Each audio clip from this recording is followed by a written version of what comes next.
Hey guys, welcome to our review of Ultraman Lube RB episode 15. what are we at? 15. As always, I'm your host, Frozen Stratos. Here with me today we have The Cinder Blaze. my dude. Welcome to your laying on your bed. Cool. We got done watching this episode early in the morning, and now it's late at night, and I don't remember what happened outside of a new form. Well, it was like the resolution of like beating the Grigio King stuff. They got hard stomped, and then Yeah. I think the Eisen Tower kind of like nullified it. Mm-hmm. So then we just had to deal with like the brothers' issues afterwards. But like they pretty much squashed all the beef that they like built up last episode, and it was barely anything. Like we got to see all of what they were saying in action. Like one of them goes head in, and the other one is too cautious, and then we kind of see that, oh hey, I wish I was more this, I wish I was more that. We saw that, but again, it didn't really feel like it was built up. You know what I mean? Yeah. It also wasn't that relevant either. Like that, like who cares about it? I know. Like, Well, I don't know. It's just I didn't know that it was an issue until the previous episode, and it's still. So I'm glad we resolved it at least, and I assume they created a stronger bond. I just feel like since they were about to do that fusion form, which looks pretty good, since they were about to do that, they had to be more so on the same page than they were before. And maybe that's the reason why.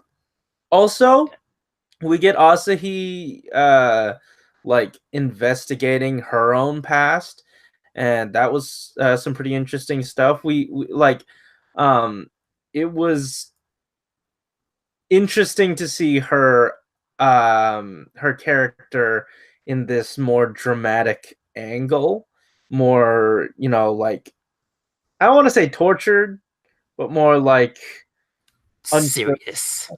Yeah, a little bit more serious. And I feel like this is a very compelling side to her character, and I can't wait to see where this goes. And I don't want her to be the mom. Yeah, so that's just a little bit weird.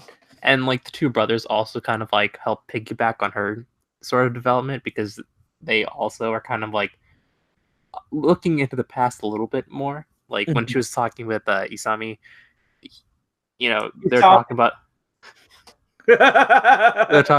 like that one picnic, that one scene in their past. It was like, yeah, I remember I was like fighting over these rice balls and stuff, and then I'm like, okay, but like part of like that just makes it really hard to connect because for some reason they remember and she barely remembers. But here's the thing, like, I feel like there are fragments of memory that she hangs on to just because, like, earlier on, she remembered things before she could even think, like when they assumed she was a baby. Oh, hey, how did you remember that? That lends credence to the theory that she's the mother, I guess.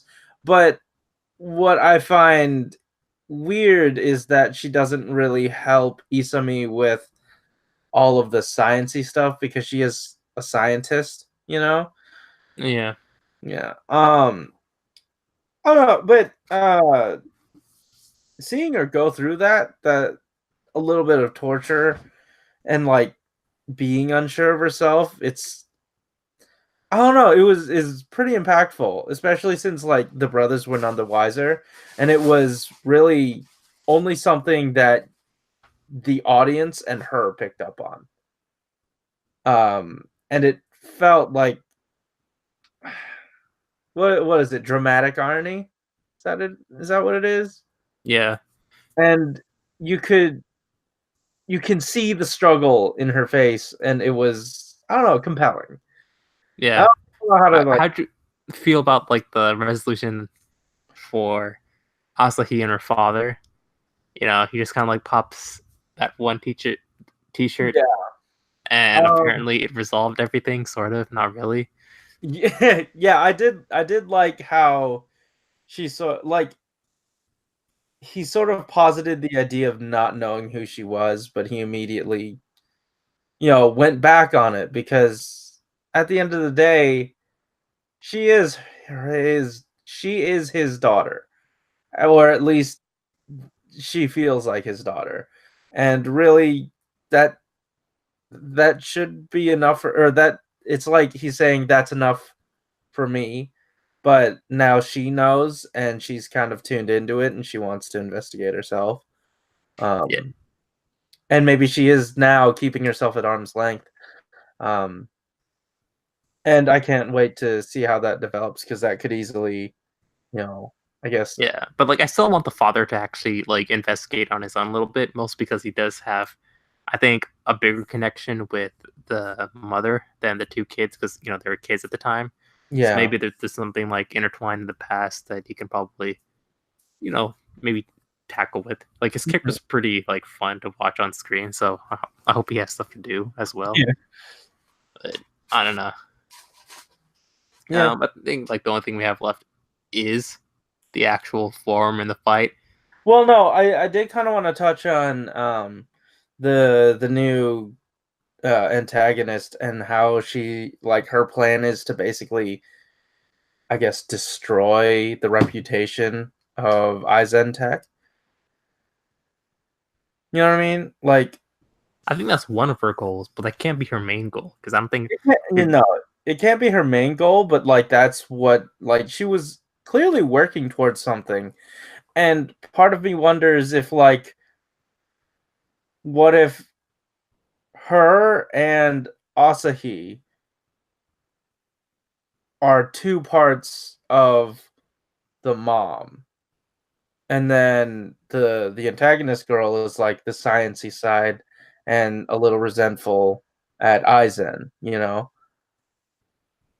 maybe that's how that's manifesting, just like how the two brothers have this episode have formed one Ultraman. Maybe the mother split into two, like Yeah, but like there's the, also this thing about like her quoting all these like old ass people like she Mhm. knew them, like, That's oh, my old true. friend, Yeah. wild, and whatnot. So I'm thinking that she's like an alien that kind of transcends Hmm. like a regular lifespan. Okay. And I Yeah. don't really think that the mother is an alien. Like she might be, she might have like picked up on some alien technology, but Yeah. I really doubt that she's actually. And maybe, because like she did say at one point, I think last episode when the sister was like asking her questions and she asked her age and she said it's been so long I've stopped keeping track, you know. So I guess that then lends credence to, her being alien, but that doesn't mean that the mom wasn't. I don't know. Yeah, But she seemed to have everything together, or like fully aware, you know. Then not he everything. floated off to me up until now. Like one thing that they were trying to do in this episode was like give some humor to her character. Personally, I don't like it. I think when she was like taking the selfie and then like saying like such a puny attack, like that totally makes me lol. And I'm just like, what the Yeah, why are we adding this? I don't know. So the form. I like it. I feel like because there were two beings that hit the earth all those millions or whatever the hell years ago against the alien. Like the Ultraman and the alien. Is this like that Ultraman? Had his powers been like split into two in Ultraman Rosso and Blue, and now he's Rube? Was that the Ultraman from before? Is the base form that? Is this the base form? their fusion form the base form. I would think so because the series is called Ultraman Rube. Yeah. But like the way that they market it at times, it's like the two of them. Yeah, yeah. At times, it's the whole thing. Like their whole shtick is the two of them. I feel like since they took on the powers, they are Rosso and Blue, and then the original Ultraman, Zenith, I think. He now is just a byproduct of the two of them. He used to be his own thing, and it's not really his story. It's the story of Rosso and Blue, and together they form Rube. You know what I mean? Yeah. Yeah. But despite all that, for the most part, I felt like the fight scene, the introduction for the new suit was a bit lackluster. Really? Yeah, like at the very beginning when he would just kind of like walk up and kind of like shut the Grigio King up with his mouth, and everything just felt super slow, and he would just like punch the dude, not like any spectacular punch. Mm-hmm. He just did whatever. Like thankfully he had like a giant laser at the very end just to make up for everything. But other than that, I'm just like, what's? No, that wasn't a laser. It was a barrier. It's a barrier in your face that's also killing you. Barrier with the diameter of like maybe an apple or something, and it's all concentrated in one little area. Yeah. Tiny surface area, but very powerful. I did think because like really what drew my attention was the balance that the fight struck with. Like even if you get what's the Red brother's name? Katsu.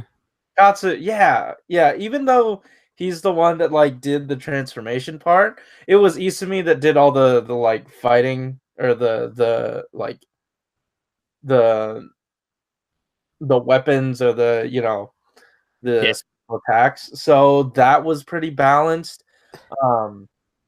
I honestly thought that they were gonna henshin together and pull two sides of the thing.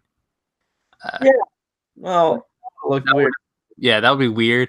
Yeah. And trying to make the henshin device seem more like a bop it, Yeah. Oh, you know what? The other thing I like this episode was at the end. They were on the ground and you saw their arms moving, and we were like, "Do the thing, do the thing!"